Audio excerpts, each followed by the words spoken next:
Quante volte è stato processato? Guardi, non mi ricordo bene, sarà 12 o 13 volte. Il primo processo quando c'è stato? Nel 63. E fu condannato? Condannato a 16 mesi. Li ha scontati? No, ne ho scontato 5. 5 mesi. 5 mesi. E l'ultimo processo? Mi sembra... è l'anno scorso. E a che cosa è stato condannato? No, non sono stato ancora condannato perché c'è una perizia in corso, no? Ma io ho lavorato 8 anni con i padroni e mi hanno sempre trattato male. Come a me, a mio babbo che ha lavorato 40 anni e mio nonno ha lavorato sino ai 90 anni e dopo è morto, dopo 15 giorni. E da tutti ho sentito lamentele. Insomma, non ci potevamo ribellare, non potevamo fare proprio niente, se non andarci. E restare a zona così, senza lavoro.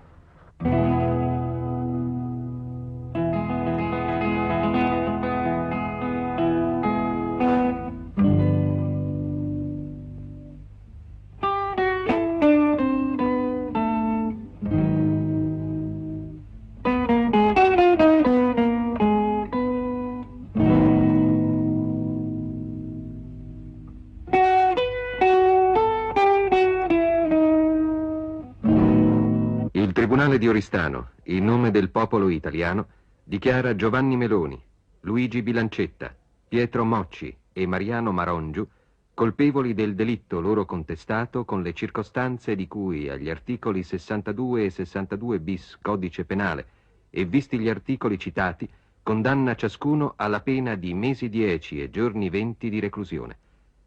Visti gli articoli 163 e 487 del Codice di Procedura Penale, ordina che le pene come sopra inflitte a Giovanni Meloni, Pietro Moccia e Mariano Marongiu restino sospese per il termine di anni 5 alle condizioni di legge e ne ordina l'immediata scarcerazione.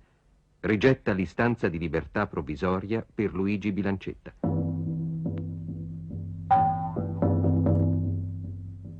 Giovanni Meloni, Pietro Mocci, Mariano Marongiu e Luigi Bilancetta sono stati condannati per pesca abusiva nello stagno di Cabras, che è di proprietà privata. La libertà provvisoria è stata negata a Luigi Bilancetta perché recidivo. Quella notte, insieme ai miei compagni, abbiamo preso la decisione di andare a lavorare, che era una notte brutta. Ci siamo messi i vestiti di gomma e siamo partiti. Verso che ora? Verso la mezzanotte. Era una notte piovosa, una notte brutta, diciamo. Con l'intento di farla franca, diciamo, per la pesca. Purtroppo siamo stati sfortunati e ci hanno colto ugualmente nel fatto. Poi una guardia ci ha scovati e ha esploso un colpo di fucile. Infatti ha aggiunto anche: quest'altro è per te. Quest'altro colpo di fucile? Colpo di fucile, sì signore.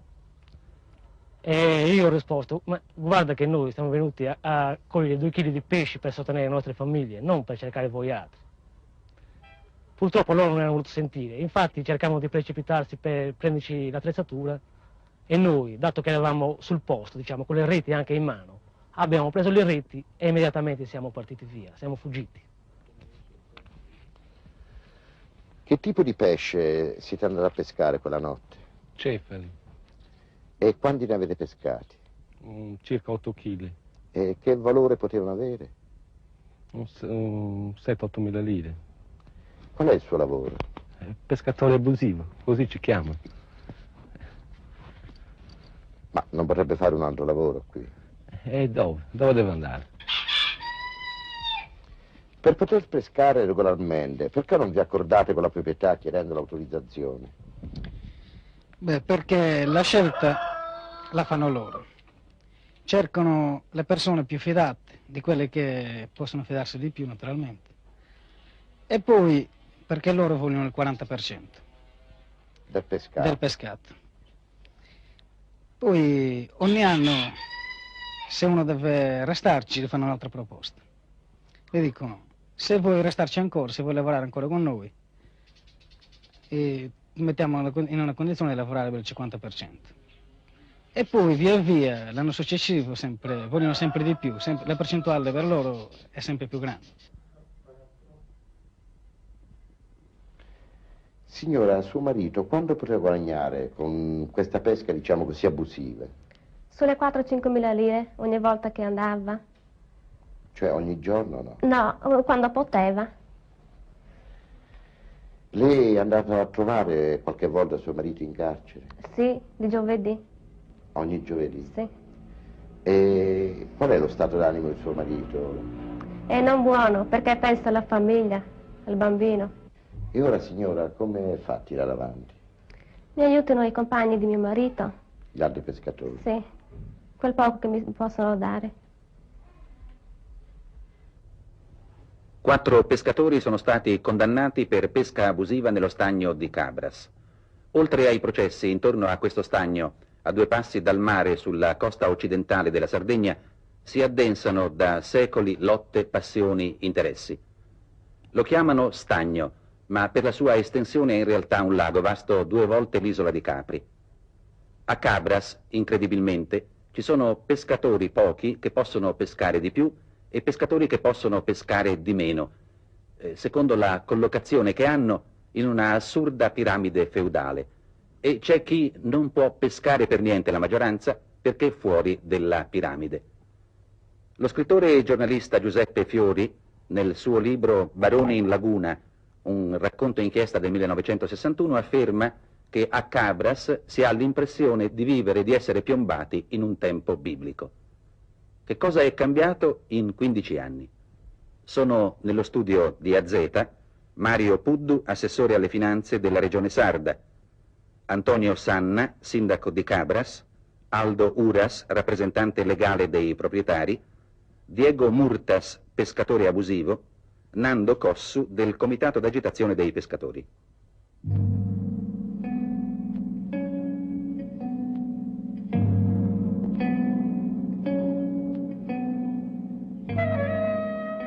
Cabras è un comune della Sardegna a 8 km da Oristano.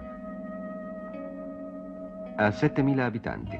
Non vi sono industrie. Ove si escludano alcune modeste attività marginali, la popolazione attiva lavora per il 50% nei campi e per l'altro 50% nelle acque dello stagno, che qui chiamano mare e pontis. È un lavoro clandestino perché, come abbiamo detto, i 2.200 ettari della Grande Laguna, che fino a pochi anni fa era considerata per produzione ittica una delle più ricche d'Europa, è di proprietà privata. Solo poche decine di pescatori sono in regola, avendo firmato contratti di varia natura con i titolari dello stagno.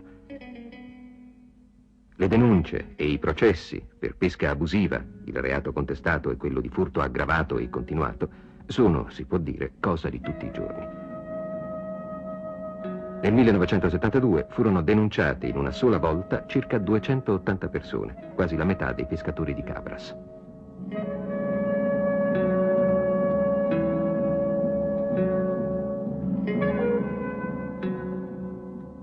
Il recente procedimento e la relativa condanna sarebbero passati inosservati se non fossero state applicate nei confronti degli imputati le disposizioni della recente legge Bartolomei, la cosiddetta legge antiterrorismo.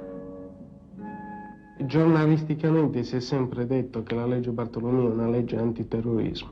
In effetti è una legge polivalente, infatti oltre a norme propriamente antiterroristiche come quelle relative alla detenzione e al porto di armi, vi sono delle norme contro i reati più gravi, contro le forme di criminalità che in questo momento hanno impressionato maggiormente l'opinione pubblica. Cioè vi sono norme che inaspriscono le pene per i reati di rapina, estorsione e sequestro di persona a scopo di estorsione o di rapina. E in particolare prevedo per questi reati anche la procedura direttissima, cioè che l'imputato subito dopo l'arresto possa essere tradotto al giudizio del tribunale senza alcuna istruttoria. Sì, vabbè, ma come mai può definirsi rapina, estorsione o sequestro di persona la pesca, sia pure abusiva, di 8 kg di cefali? Beh, taluni giudici, come ultimamente il Tribunale di Oristano, ritengono che nelle acque dello stagno di Cabras sia applicabile il secondo comma dell'articolo 33 testo unico della pesca, che afferma trattarsi il reato di furto la pesca in acque che siano racchiuse in modo da impedire l'uscita dei pesci tenuti in allevamento. Ora, se si parte dal presupposto che pescare nelle acque dello stagno di Cabras poiché vengono ritenute da questi giudici acque interne di proprietà privata e non acque demaniali marittime, sia reato di furto, ne consegue che, poiché nel caso di specie hanno riferito i testi vi era stata una minaccia, e precisamente, se volete, le reti venite nel canale rivolto alle guardie giurate, furto più minaccia è come un'equazione matematica, si incorre nel reato di rapina, e nel caso di specie rapina pluriaggravata, aggravata dal fatto che i pescatori erano in numero di 2 o maggiori di 2, nel caso di specie erano 4, e ulteriormente aggravata dal fatto che questi pescatori hanno rivolto la cosiddetta minaccia, la presunta minaccia, nei confronti pubblici ufficiali, come sono le guardie giurate al servizio di coloro che affermano di essere i proprietari di queste acque. I 10 mesi a 20 giorni di reclusione combinati dal Tribunale di Oristano, dato il tipo di reato, era il massimo della pena prevista? Beh, posso dire che viste le imputazioni, 10 mesi e 20 giorni era il minimo, perché dando la prevalenza alle aggravanti sulle attenuanti, con l'imputazione come era contestata, a Bilancetta e Luigi potevano essere comminati 50 anni di reclusione, al Moci Pietro 45 anni e agli altri 2 pescatori 30 anni. Noi, per giustificare la nostra presenza nello stagno, abbiamo sempre portato il nostro diritto al lavoro e alla vita e siamo stati sempre arrestati.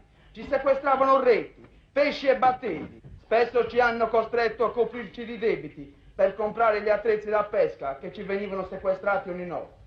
Era evidente a tutti che se non avevano la forza di superare questi ostacoli non ci restava che emigrare. Il clima a Cabras è pesante. I pescatori abusivi, se non con l'assenso, almeno senza l'opposizione dell'amministrazione comunale, hanno occupato il municipio. Un comitato di agitazione si è insediato ad oltranza nella sala consiliare. Lo slogan della lotta è «Lo stagno e i suoi pescatori».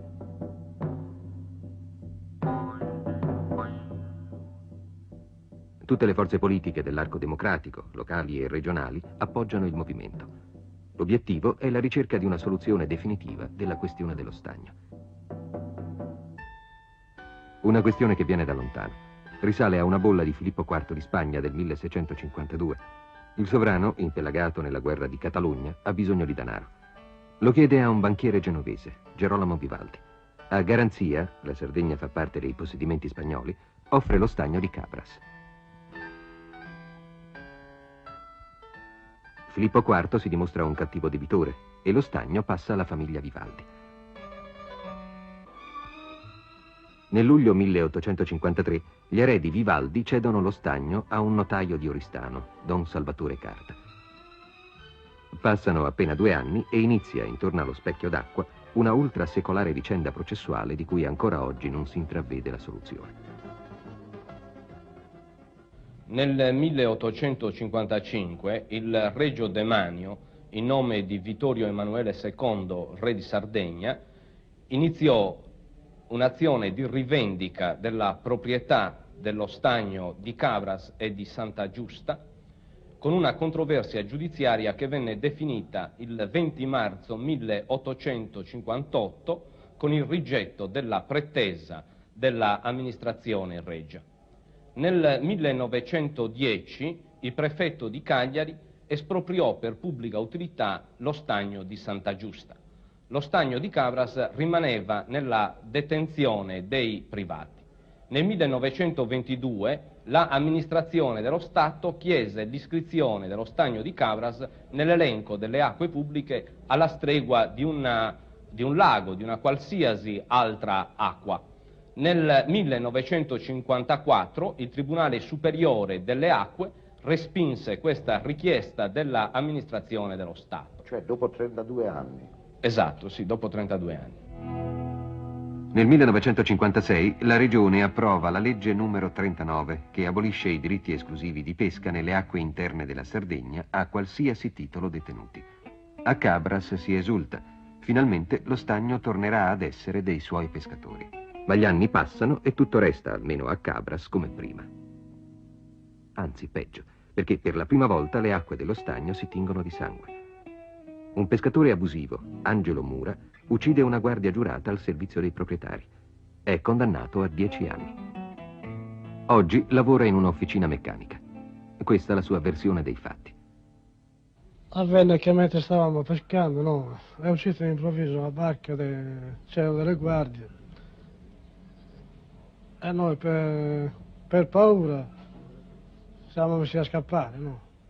E nel frattempo questo doveva scappare, è partito un colpo accidentalmente del fucile. E come è partito questo colpo? Come inciampato, no? Ah, lei è inciampato? Sì. E è colpito uno di queste guardie, non sapevo neanche chi era. La legge numero 39 continua a restare inoperante e nel 1960 i pescatori abusivi decidono di occupare lo stagno. Si vuole premere sulle autorità regionali. L'occupazione fu guidata da Attilio Secchi. L'occupazione avvenne in questi modi. Il 7 settembre decidemmo delle cooperative libere di occupare lo stagno l'indomani mattina. Siamo partiti di buon mattino con carri, carrette, camion. Cioè le barche stavano... Le barche le abbiamo messo sopra questi mezzi, però abbiamo trovato la strada sbarrata. Ho fatto mettere le barche in spalle ai pescatori e li abbiamo portate vicino allo stagno. Ho dato l'ordine allora di mettere le barche in acqua. Le barche stavano nell'acqua. Io ero a terra con le donne, tutti quanti, metà della popolazione che sono venuti a guardare questo spettacolo che non avevano mai visto. C'erano centinaia di carabinieri che perlustravano in terra. Restammo là per 3 giorni. Il sindaco ci fece scendere, il sindaco che c'era allora, ci fece scendere dicendo di portare le barche ad un canale che era proprietà comunale, che non le avrebbe toccate nessuno. L'indomani mattina non trovammo più le barche. E infine ritornammo al lavoro al Mar Libero e per l'anno non se ne seppe più. Cioè praticamente fallì l'occupazione. Fallì l'occupazione. L'occupazione fallì. È una sconfitta che tuttavia preoccupa i proprietari. Sono loro questa volta a prendere l'iniziativa sul piano legale. Il 18 gennaio 1961 i privati detentori dello stagno iniziarono la causa per ottenere il riconoscimento del loro diritto di proprietà sullo stagno di Cabras. Questo per evitare che trovasse applicazione la legge numero 39 del 1956 della Regione Autonoma della Sardegna, che aboliva i diritti esclusivi di pesca. I privati sostenevano che questa legge non potesse trovare applicazione perché si trattava di un loro diritto di proprietà. Nel 1966 e nel 1971, rispettivamente, il Tribunale e la Corte d'Appello di Cagliari riconoscevano il diritto di proprietà esclusiva dei privati. Nel gennaio del 1975 la Corte Suprema di Cassazione, con sentenza che è stata depositata quindi poco più di un mese fa, ha accolto il ricorso presentato dall'amministrazione dello Stato e ha annullato le 2 precedenti sentenze. Ha rinviato la causa alla Corte d'Appello di Roma. Quindi praticamente giuridicamente si ricomincia da capo. A seconda della decisione dei giudici romani potrebbe anche tutto ricominciare da capo. Uno dei nodi di questa interminabile vicenda processuale e anche delle denunce e delle imputazioni per pesca abusiva è costituito dall'accertamento della natura delle acque dello stagno. Per stabilire se si tratti di acque dolci o salate, le parti e i tribunali affidano a degli esperti le relative perizie. Professori universitari di geologia si trasferiscono a Cabras. Si trattengono 6 mesi. Analizzano le acque. Conclusioni: acque di tipo oceanico, secondo alcune perizie, quindi acque praticamente salate. Acque oligomixoaline, secondo altre perizie, quindi acque praticamente dolci. La proprietà dello stagno, la cui produzione ittica può rendere oltre 10 miliardi l'anno, è oggi divisa tra 5 famiglie e 32 quote. L'avvocato Aldo Uras è interessato a una delle quote minori. È anche il legale rappresentante dei proprietari e il loro portavoce nei rapporti con la stampa. Salvatore Carta Ebbe 6 figli. Uno non lasciò eredi, decedette giovane. Gli altri, sposandosi, ebbero a loro volta dei figli e fra questi c'erano 2 donne che, appunto, sposandosi acquistarono un cognome diverso. Ecco la ragione per cui sono 5 famiglie. Da queste 5 famiglie poi, per via di altre successioni, le persone attualmente titolari del diritto sono 32. La proprietà deve sostenere le spese per tenere efficiente ai fini la pesca allo stagno di Cabras. L'efficienza dello stagno di Cabras è legata alla possibilità che l'acqua del mare entri, e con l'acqua del mare i pesci, entri dentro lo stagno. Questo afflusso di acqua di mare avviene attraverso canali che tendono naturalmente ad interrarsi.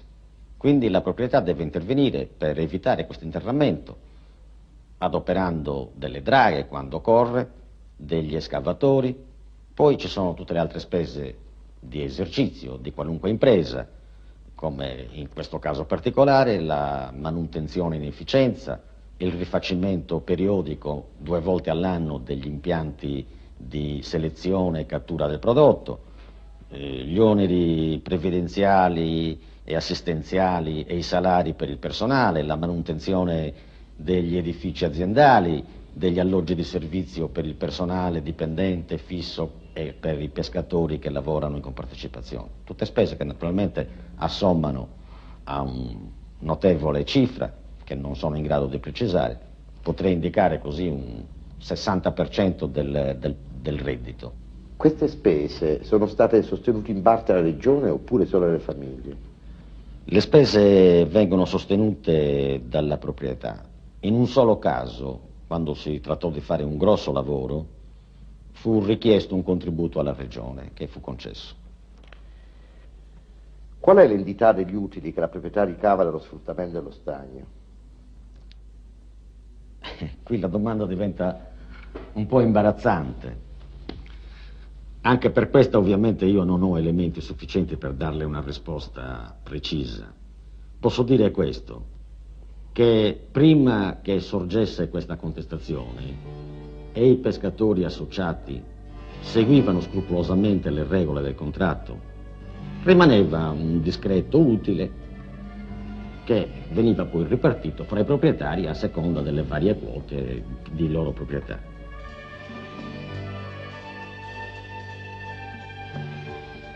I pescatori legati alla proprietà con contratti di diversa natura sono organizzati in una struttura piramidale che si è andata consolidando con il passare delle generazioni. Al vertice è il sabitanti, è l'uomo di fiducia, quello che fa da legame tra i pescatori e la proprietà. Vengono poi i servi, costituiscono una categoria privilegiata. Un gradino più giù gli shaigoteris possono pescare tutto l'anno. Così come i poigeris, che tuttavia si impegnano ad usare solo determinati tipi di rete. Ai bogheris, invece, la pesca è consentita soltanto dal 20 settembre al 30 aprile. Al gradino più basso, i palamitai possono pescare unicamente anguille e devono usare solo gli ami. Fuori della piramide, ma a sua protezione, le guardie giurate. Questo sino a ieri. In questi ultimi anni qualcosa è cambiato. Alcune categorie, come gli shaigoteris, sono scomparse, ma la struttura, nelle sue linee essenziali e soprattutto nello spirito, è sempre quella. La novità piuttosto è un'altra. I pescatori che accettano di entrare nella piramide diminuiscono, quasi 305 anni fa, meno di 80 oggi.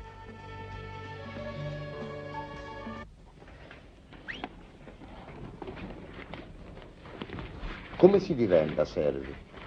Servi si diventa prima lavorando nello stagno, a mezzardì, e poi i padroni vedono il rendimento che danno e pigliano le persone più adatte per lavorare qui e più sicure, diciamo, per più questo fidate lavoro, anche, più fidate anche.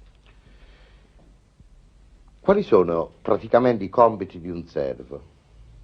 I compiti di un servo sono di darsi cura della peschiera, aggiustare se c'è qualche rottura per le fuoriuscite dei pesci e di eseguire gli ordini che ci dà il capo azienda per tutte le disposizioni che ci sono da fare.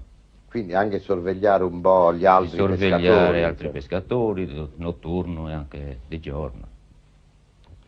Qual è la sua opinione sui pescatori abusivi? La mia opinione sui pescatori, su tutti, diciamo, io penso che sarebbe una cosa di sistemarla, di finirla, questa situazione, o alla parte o all'altra. I pescatori abusivi di voi servi cosa ne pensa? I pescatori abusivi da noi servi ne pensano, noi siamo quei tipi parassiti, dicono loro, che siamo come i padroni che lavoriamo in questa azienda, praticamente sono gelosi e odiati, perché noi andiamo a denunciarli nel nostro servizio, li dobbiamo denunciare quando li troviamo pescando.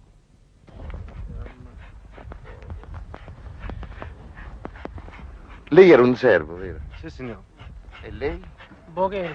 E lei? Bogheri. Anche lei è un bogheri? Sì. Perché avete lasciato la proprietà? A me mi hanno licenziato. Perché? Perché loro dicevano per diminuzione di personale, ma siccome ci hanno chiamato lì in peschiera e ci hanno posto di fare il lavoro come volevano loro, il servizio come volevano loro. Cioè? Cioè denunciare, sempre denunciare, di prendere anche una fiocina, di sgonfiare i battelli di quelli che lavoravano lì allo stano dei pescatori di Floro. E questa era una cosa molto assurda per me. E poi c'è un'altra cosa, ci facevano firmare un contratto. Lui metteva tutto quello che voleva, noi non ci potevamo stenere. Dicevamo, ma possiamo cambiare il contratto? Infatti a me una volta mi ha dato una spinta e mi ha fatto cadere per terra, perché ho detto di cambiare il contratto e non ce l'hanno cambiato. Niente, non potevamo avere sindacato, niente, c'era scritto nel contratto insindacabilmente, non so come si dice. Non potevamo avere niente, non potevamo protestare, perché allora vattene fuori e non ci ritorni più. Nel contratto c'era che lui ci doveva mettere le reti, invece non ce ne dava, ce ne ha dato uno in 4 anni e una rete può durare sì o meno 4-5 mesi. Comunque ora siete degli abusivi. Sì, io sono degli abusivi adesso. So che è una vitaccia fare questa vita, perché andare in acqua con questo battello rischiamo anche la pelle. Se si sgonfia a ritornare, se si trova in mezzo allo stano a ritornare a riva senza altro mezzo, è una cosa un po' dura.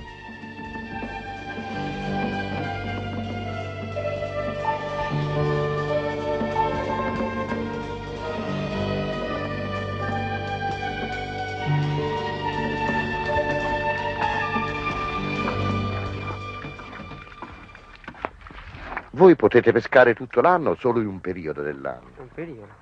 Cioè in quali mesi? Da settembre in aprile.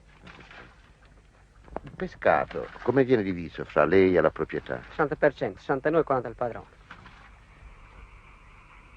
Quello che pesca le basta per vivere? Non basta no. Viviamo male. Le barche e gli attrezzi per la pesca sono a carico suo o della proprietà? Parte nostra, le reti delle nostre. E le barche del padrone. Quindi le reti deve acquistarle lei? Sì. E costano molto? Sì. Una rete quando viene accostata? E adesso va sulle 35.000 lire, pronta all'uso. Una rete, sì. Una. E voi quando dovete usare queste reti? Noi come regola almeno 2 ciascuno. Quindi avete una spesa un 70.000 lire l'anno? No, l'anno no. Mica dura un anno la rete. E quanto dura? Può durare un mese, 15 giorni, 2 mesi, dipende dalla pesca. Che tipo di pesca praticano i palamitai? I paramitai solo coi paramiti, come sono questi, pescano anguille. Che cosa sono i palamiti? Questo è un paramito, ecco. Ecco adesso questo viene così. Vede questo braccione, quest'ammo? Ecco. Questa si lega a una parte oppure si getta un segnale, una canna o una pietra nell'acqua, nel profondo, e il paramito esce da solo così, ecco, vedi? Ho capito. E uniamoci la nesca, mettiamo di questo lombrici, ecco, questa terra, anche a treschi, veramente. Voi pagate un canone alla proprietà, no? Sì, questi anni, sarà 2 anni che hanno deciso i padroni a pagare 10-11.000 lire al mese. Un palamitaio, oltre al canone che deve al padrone, ha altre spese? E le spese del paramitaio sono queste. Liame, un cesto, così. E il cotone che si usava prima, adesso è il nylon. E la barca di feno, diciamo noi. Remi e tutte quelle cose lì, per conto suo. Quindi, levato il canone, levate le spese che avete, che guadagno può avere in un anno un palamitaio? Certo, adesso sarebbe netto, dice lei. Sì, netto. Netto. Certo che un anno si arriverà a 700-800.000 lire, uno se è buono a lavorare, se non lavora non si guadagna. bisogna che lavori. Beh, non è moltissimo però. Non è né molto e né poco, così la vita si la va avanti. Insomma, non le converrebbe allora fare il pescatore abusivo? Fare il pescatore abusivo sarebbe andare contro la legge e contro i padroni, ma perché devo fare quella vita? Non ci posso andare perché sto bene a pescare abusivamente e andare nella galera e a rischiare la galera. È una maleducazione. Non si può fare, assolutamente no. Poi noi abbiamo conosciuto questi padroni, la famiglia Carta e Corrias, che erano tutti buoni, buonissimi. Che cosa vogliamo di più noi? Come io paramitaio, pagare, mettiamo 12.000 lire al mese, adesso è tutto ciò che pesco è per conto mio. Certi pescatori che, non so, all'interno della peschiera venivano sottoposti a umiliazioni, angherie di ogni tipo, non so, erano costretti, venivano, non so, rasati a zero, gli si buttavano in faccia certe porcherie, insomma, gli davano pedate, li buttavano in acqua, e roba di questo genere, insomma, dovevano sottostare a un sacco di porcherie di ogni genere. Insomma, pian piano i pescatori sono riusciti a risollevarsi da questa situazione, ma c'è voluto del tempo, ci sono volute le lotte che ci hanno portato i risultati di oggi. E ci facevano fermare il contratto. Questo contratto non è che a noi ce lo facevano leggere, lo davano ai cosiddetti comandadoris. Comandadoris chi erano? I che erano un uomo che comandava 12 uomini, e questi ci facevano firmare. Se non firmavamo, praticamente ci buttavano fuori a noi, capito? Il contratto non era regolare. O firmavamo o eravamo fuori. Senta, attualmente in cosa consiste e come si svolge il suo lavoro? Il mio lavoro si svolge di notte con la barca, col fuoribordo, costeggio, e di giorno con la motocicletta. Intorno al lago, sì. Intorno al lago sempre, sì. E se trova qualche pescatore non autorizzato? Se trovo qualche pescatore non autorizzato, cerco di procedere all'identificazione, a prendere la generalità e segnalarlo all'autorità giudiziaria. Lei è stato anche guardia giurata, vero? Non giurata. Aiuto guardia giurata. Aiuto guardia giurata. Com'era il lavoro? Il lavoro, sa che cos'è? Eravamo noi la carne di macello, perché le guardie ci dicevano prendete questo, prendete quest'altro. E loro stavano così impalati. Chi? Loro chi? Le guardie giurate. Noi eravamo quelli che davamo manforte a loro. Prima di iniziare un processo così, diciamo, per la contravvenzione sulla pesca abusiva, c'era uno dei padroni, dovevamo andare là, sempre là, ci dava un bicchiere di vernaccio o due, voi altri ci diceva dovete dire così e così e così. Dietro il giuramento. Noi abbiamo sempre mentito. La stessa terminologia che abbiamo appena sentito basta da sola a fotografare una situazione pietrificata nel tempo, una assurda gerarchia di vassallaggi e quindi di privilegi e di esclusioni. I servi, i poigeris, i soigeris, no, i bogheris, i palamitai. Com'è possibile che oggi esistano delle strutture legate a situazioni così lontane nei secoli?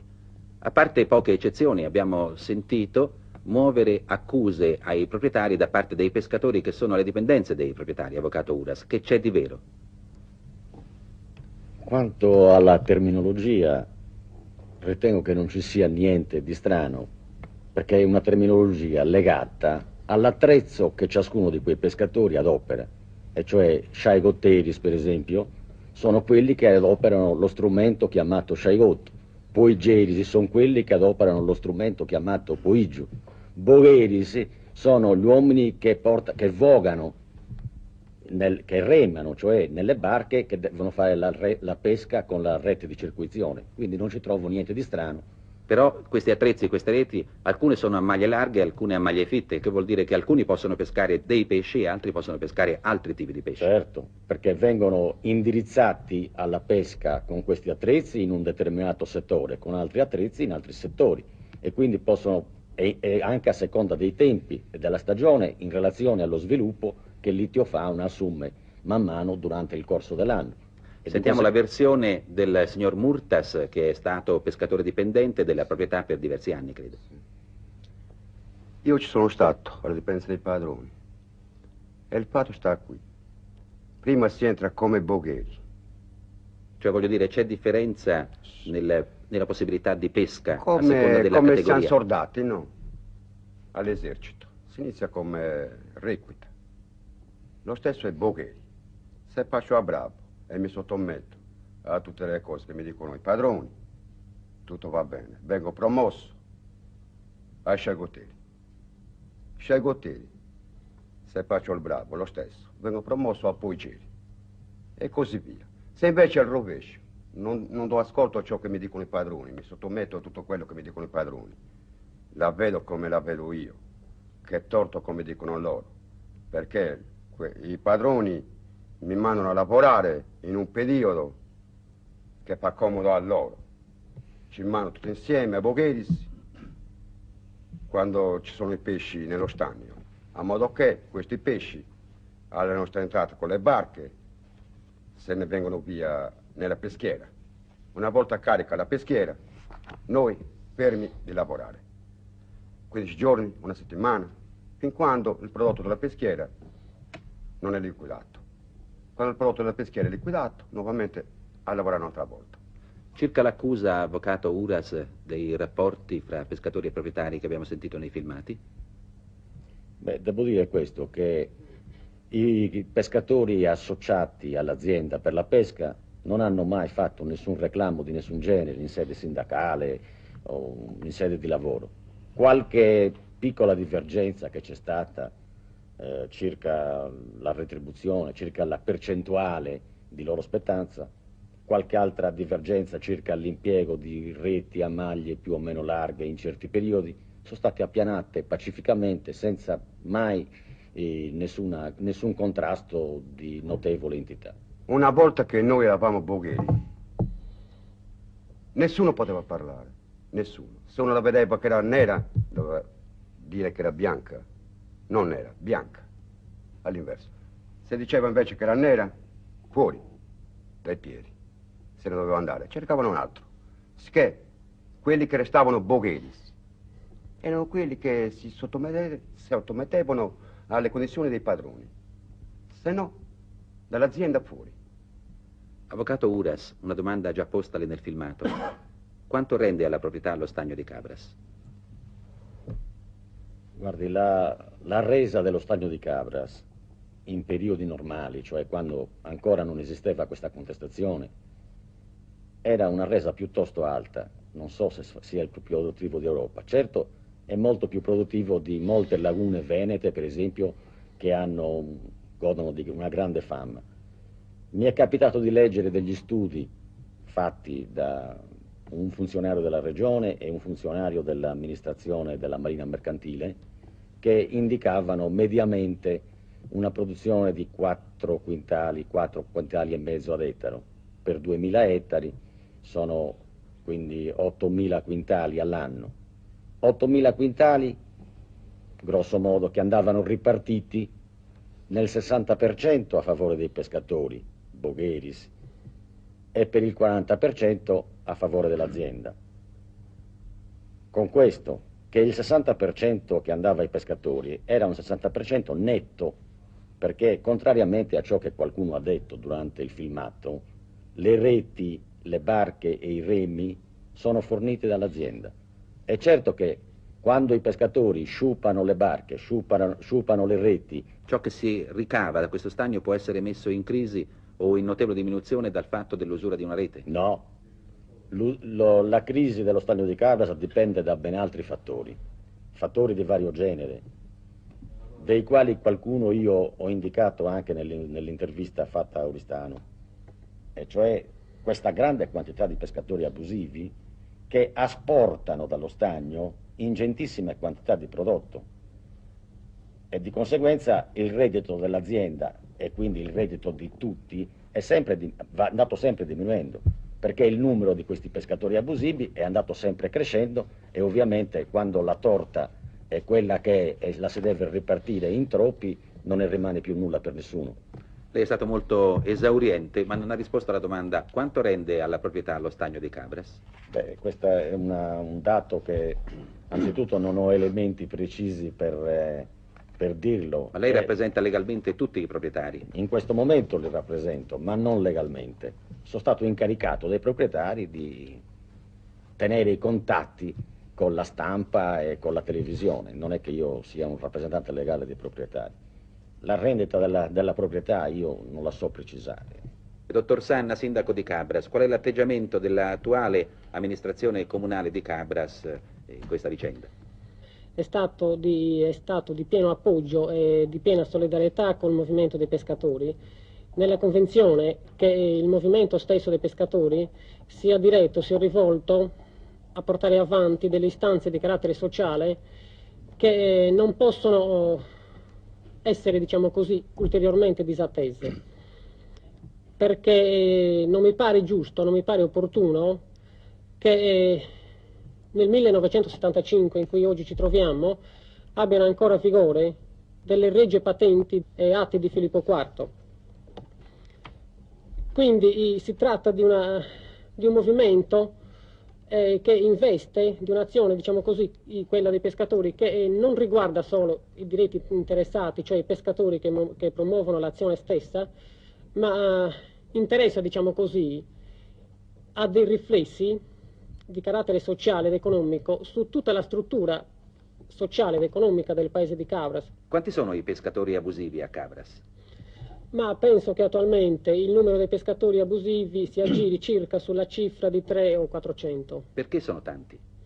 A mio parere la legge viene contestata in maniera così ampia, così globale, quando si verifica una forte discrepanza tra la legge stessa e il comune sentire della popolazione. Tutti a Cabras si augurano che una soluzione soddisfacente possa essere trovata. La stessa proprietà non è più su posizioni intransigenti. E io stesso fui incaricato dalla proprietà di trattare per una cessione alla regione. La disponibilità è stata la più aperta da parte nostra. C'è stato, naturalmente, come capita sempre in questi casi, una certa discussione per stabilire un prezzo, ma si era raggiunto quasi un accordo e si può sempre raggiungere. Quindi questa disponibilità è più viva che mai oggi, che ci accorgiamo tutti, perché viviamo nella realtà, insomma, questa comunione familiare è formata da persone che vivono nella realtà d'oggi e quindi si rendono conto benissimo che conviene, insomma, per tante ragioni, cedere la proprietà. Quindi le porte sono sempre aperte. Ovviamente non la consideriamo questa una resa, la vogliamo considerare una resa con gli onori delle armi, diciamo, ecco. Ma l'acquisto dello stagno da parte della regione, essendo in corso un'avvertenza processuale, è per il momento giuridicamente e amministrativamente impossibile. Intanto lo stagno sta morendo. I pesci nello stagno sono sempre in diminuzione per il semplice motivo che i padroni prima pescavano solo i pesci grandi, ora pescano pesci grandi e piccoli. Tanto è vero che sono stati condannati dal Tribunale di Oristano per la pesca del novellame. Che è proibito. Che è proibitissimo, è logico. Oh, e perché fanno questo? Ma fanno questo perché io penso che stanno per perdere lo stagno. Il patrimonio ittico dello stagno è in continua diminuzione. Secondo lei quali sono le cause? Perché si sono riversati qui, a parte quei pescatori che ci sono tutto l'anno, pescatori non autorizzati, e poi secondo i periodi, da settembre a novembre, qui si riversano pescatori occasionali, così, da tutti i paesi del circondario. Continuando di questo passo, lo stagno diventerà solo acqua, alla morte totale. Non è compito nostro stabilire torto o ragione, ma lo stagno sta morendo. Che cosa si sta facendo? Che cosa c'è da fare, avvocato Puddu? Lei ha ragione quando dice che lo stagno sta morendo e che siccome appartiene a tutti bisogna fare qualche cosa. È quello che intende fare la regione. Non è che abbiamo molte carte da giocare col sistema legislativo italiano. Noi siamo però convinti che il problema si risolva pubblicizzando le acque. Il potere non sta alla regione perché non abbiamo noi i poteri per poter pubblicizzare le acque. Intanto ci stiamo servendo delle... Cioè dichiarare le acque pubbliche. Intanto ci stiamo servendo dei mezzi di cui possiamo disporre. Tentiamo ancora una volta di applicare la legge numero 39. Nel contempo, proprio avanti ieri, la giunta regionale ha dato l'incarico al suo presidente di convocare urgentemente tutti i parlamentari sardi perché si facciano promotori di un'iniziativa legislativa nazionale in virtù della quale vengano qualificate acque pubbliche tutte quelle appartenenti a specchi d'acqua aventi oltre 200 ettari. Penso che il modo per evitare che lo stagno vada ancora più impoverendosi sia quello di passare lo stagno stesso alla mano pubblica in modo che possa essere svolta un'azione tendente ad eliminare tutti quei fenomeni di abusivismo, di inquinamento anche dello stagno che attualmente si stanno verificando. Abbiamo in Sardegna già diversi esempi di pubblicizzazione delle acque. Stagno di Santa Giusta, stagno di Marcedì, stagno di Sassu, che sono stati tolti alla proprietà e concessi ai pescatori, concessi direttamente ai pescatori dalla regione. E abbiamo constatato, e del resto non dico una novità, che proprio in questi casi il depauperamento avviene totalmente, perché i pescatori non seguono assolutamente, non vogliono seguire assolutamente le regole per una sana gestione di questi compendi acqui dove la produzione potrebbe essere superiore, come era superiore nello stagno di Cabras, quando venivano osservate quelle regole che venivano imposte dalla proprietà. Non mi consenta, questo non corrisponde affatto a verità. Proprio nei due compendi ai quali si è riferito poc'anzi dei avvocaturas, vi è una situazione differente che può dare apparentemente ragione alla sua o alla mia tesi. Cioè, se è vero che in questi anni, ma in questi ultimi anni, nello stagno di Santa Giusta vi è stato un calo di produzione, il che non era però negli anni precedenti, quando pur esso era pubblicizzato e assegnato alla gestione delle cooperative, questo calo è conseguente di tutta una serie di fenomeni di inquinamento che non sono legati a fenomeni di disubbidienza o di scorrettezza dei pescatori. Nel compendio di Marcedì addirittura abbiamo proprio il contrario. Nel compendio di Marcedì, dove non si verificano o non si sono verificati dei fenomeni notevoli o rilevanti di inquinamento, abbiamo un incremento della produzione ittica. Comunque è sempre meglio, nell'interesse generale, che a godere di questo poco o molto che Madre Natura ci dà siano la maggior parte dei cittadini anziché pochi. Quanti sono i pescatori associati, lei li chiama associati, cioè i dipendenti della proprietà? No, non sono dipendenti, è una specie di, sì, associati. Di quanti mezzadria, sono? diciamo. Bene, quanti sono? Attualmente credo che siano un'ottantina. Quanti sono? Domanda anche a lei, quelli abusivi.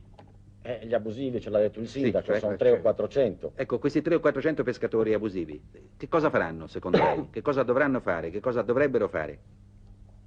Guardi, la proprietà già in anni precedenti a questi aveva cercato di venire incontro a questi pescatori abusivi, assorbendoli fra quelli che venivano a lavorare in compartecipazione col 60% del prodotto che pescavano.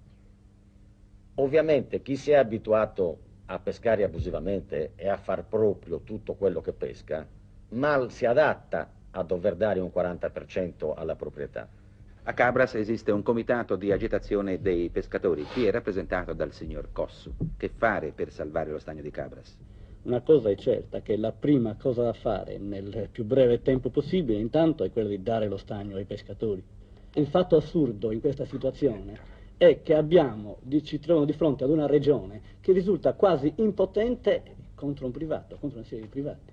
Cioè l'assurdo di tutto è questo, che un potere pubblico non riesce a spuntarla per un bene pubblico per giunta contro dei privati. Signor Murtas è pescatore abusivo, era pescatore dipendente o associato o mezzadro. Qual è la sua proposta? Per salvare lo stagno di Cabras, che cosa c'è da fare? Per salvare lo stagno di Cabras? Secondo lei?